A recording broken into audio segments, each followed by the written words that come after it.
Greetings. Thank you for agreeing to escort the ambassador to P'Jem. Ambassador Soketh is currently attending a ritual to honor the end of the Kalrek holiday. He will be done soon, but the ambassador is hesitant to use transporter technology.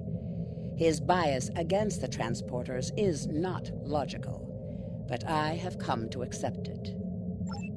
I believe that Soketh would be much more comfortable traveling by shuttlecraft. I have received clearance for you to land near the ambassador's location. I look forward to meeting you in person.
Starfleet shuttlecraft. This is Vulcan Orbital Control. You are cleared to land at the requested coordinates. Welcome to Vulcan. Please enjoy your stay.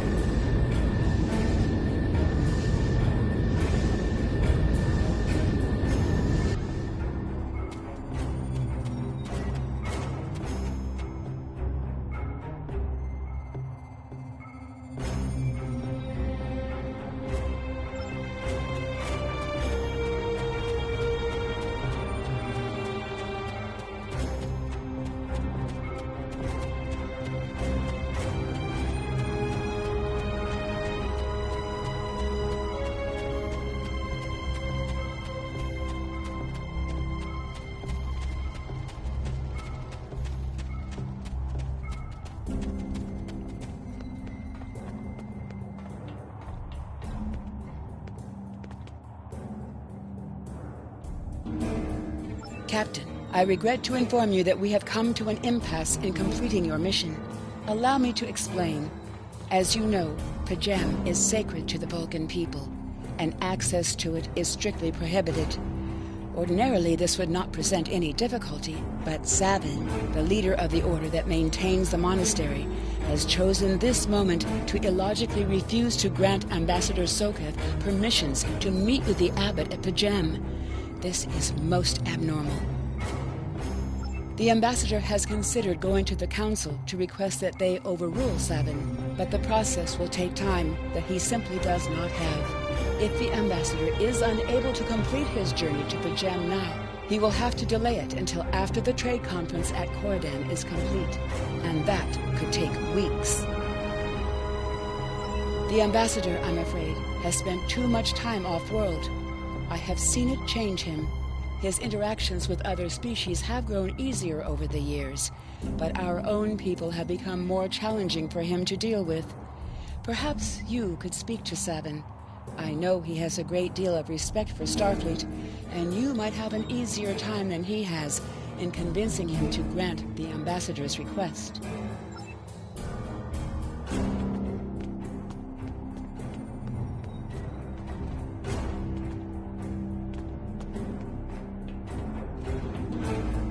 Peace and long life.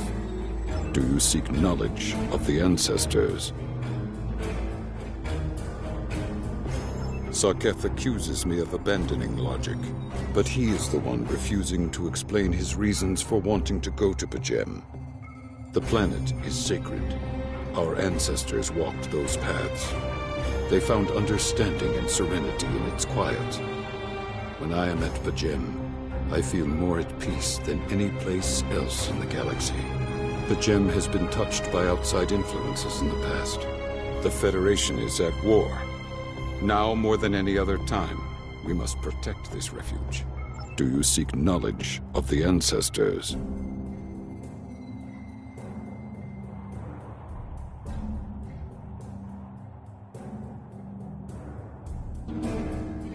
The monks do not use any unnecessary technology.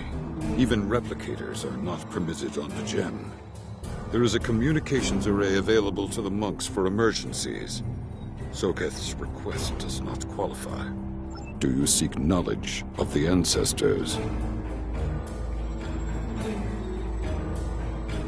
I will permit it if you will pledge to me, on your honor as a Starfleet officer, that you will protect P'Jem from harm. Soketh says his reasons for wanting to speak to the Abbot are private. I will accept that, but only if you are with him. I know I can trust Starfleet. Please, protect P'Jem from any who would violate its sanctity.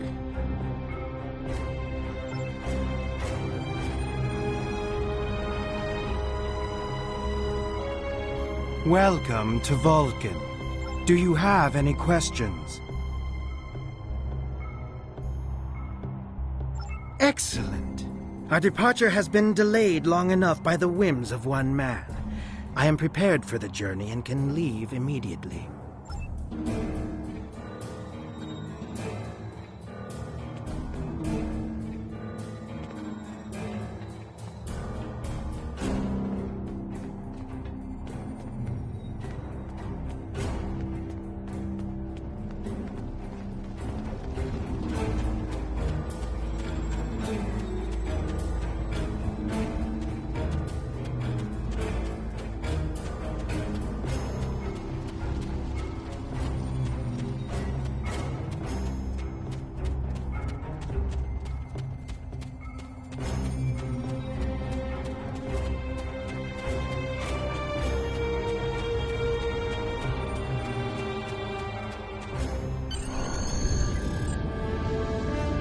Starfleet shuttlecraft, we have logged your flight trajectory, and you are cleared for departure. Live long and prosper.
This is Captain Katak to all Klingon vessels.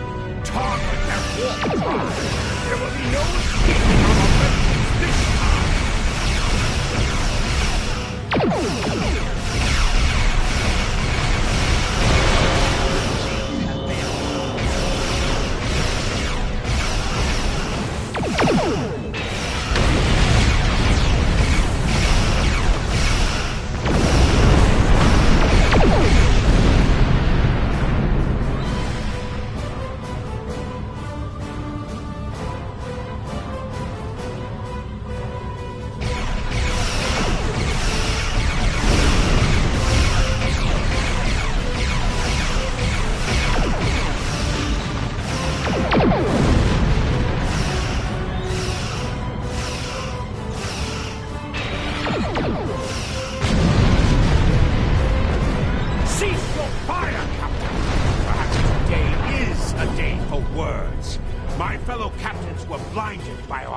allegiance toward the shapeshifter aboard your vessel. They have died with honor. But if I am to die this day, then I would prefer to regale the halls of Sto-vo-kor with the tale of that foul creature's death. Ha! So even the mighty Federation has been fooled by the beast. Your guest from Vulcan is not as he or she seems, Captain. They are an Undine. They put on a false face and try to control us. But we Klingons know better. We will hunt them down until the last of these honorless dogs die screaming. Proof? Ha! Allow me to stick a blade in its belly while I look it in the eye while it dies. That should be proof enough, even for Starfleet. If you wish the honor of the kill yourself, then it is yours to have. So long as the Undine dies, I will meet my death with eyes wide open and victory in my heart. I await your decision. Close hailing frequencies.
My patience is growing thin, Captain.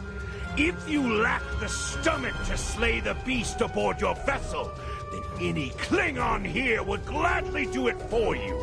I'd hate for you to stain that pretty Starfleet uniform with Undine blood. Then the beast is slain? Makar! Very good. Perhaps you've the heart of a warrior after all. Let me look upon our enemy, and tonight we will dine together as warriors and drink to the honored dead. Captain, I take my meditations very seriously. Why have I been summoned to the bridge? Alive? You're a fool, Captain! Strike now before it's too late! You want proof? Then lower your shields and allow me to beam over. Once the Undine's blood coats my blade, you'll see it for what it truly is. A Grint hound in Tark's clothing. There's no need, Captain. The situation is not difficult to unravel. My concern lies in the logic of you entertaining this Klingon's meritless claim. A most illogical conclusion. Allow us to examine the facts, Captain. You have a crippled Klingon vessel, whose captain has made unsubstantiated claims that I am an Undine, a species that is known to both the Federation and the Klingon Empire as a considerable threat. Potentially, but only if a great many other factors were to be true. Is it not much more likely that the Klingons have, in the face of defeat, instead sought to exploit Starfleet's desire for peaceful resolutions to conflict in order to repair their vessel and renew their assault?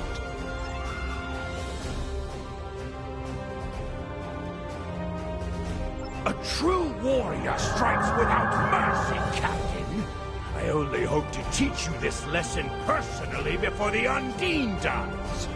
We may not be able to best your vessel, but the Klingon knows many roads to victory. The beast may have evaded my vengeance for now, but I can still ruin its plans here in P'Jem.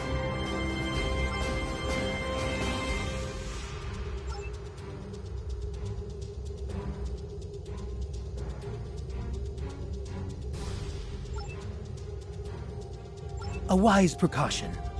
Though I admit I am eager to see my people safe, I will await word until the monastery is secured.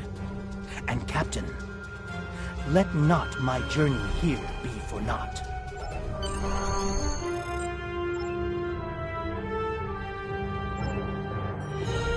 A wise precaution.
I have terrible news. Vulcan security forces have discovered the body of Ambassador Soketh. They have determined that he was killed by a phaser blast at short range. His remains were discovered in a stasis chamber hidden in a cavern beneath the Ambassador's residence. The ambassador on your ship, the one that I have been working for, is an imposter. You need to be very careful. This imposter was able to fool Soph's closest associates for months. He is crafty and very patient. Now that he has been discovered, he will be dangerous.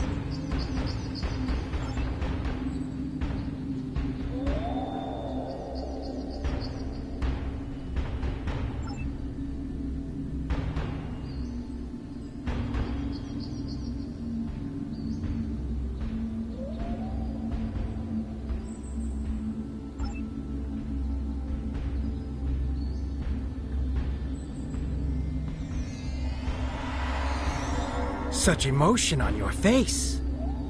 I see now my deception has been exposed.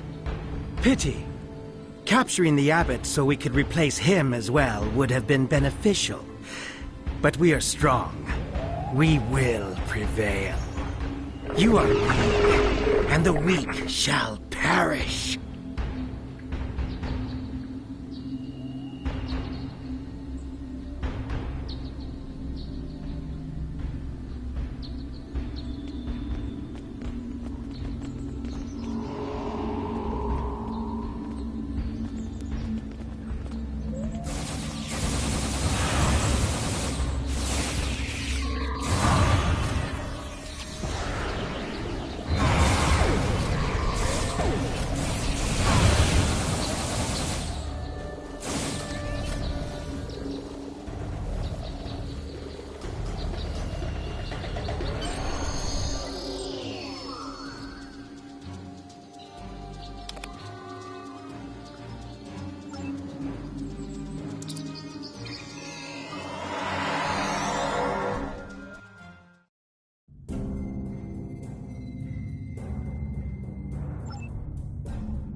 to your message. Maybe we'll make a difference. The Undine ultimately want to keep fluidic space free from outside influence. When Catherine Janeway first encountered them in the Delta Quadrant, she promised we would stay away, and we held to our end of the bargain until the Undine sent agents to infiltrate our governments. But the Undine only sent those agents because the Iconians fooled them into thinking we were invading fluidic space first. We were both deceived. This is a tragic series of misunderstandings that has led to wars and countless deaths. And it's all the Iconians' fault. They used the Undine to destabilize our alliances and set the stage for their invasion.